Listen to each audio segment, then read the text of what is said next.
Graph y equals 2x minus 3 using the slope and the y-intercept.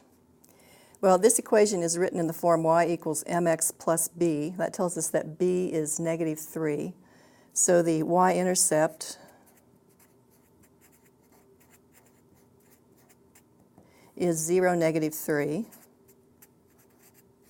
And the slope is the coefficient of the x term, so the slope is 2. Now to graph using the slope and the y-intercept, we'll first of all graph the y-intercept, 0, negative 3. I can think of the slope as 2 over 1, and this is the change in y over the change in x.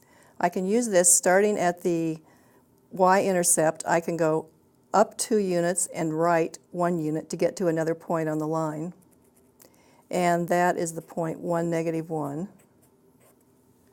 I can also think of the slope as negative 2 over negative 1, and I can go back to the y-intercept, and to find another point on the line I can go down 2 units and left 1 unit. So I go down 2 and left 1, and that brings us to the point negative 1, negative 5.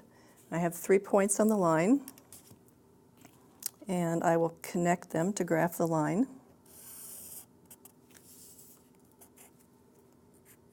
This is the graph of y equals 2x minus 3, and we drew the graph using the slope and the y-intercept.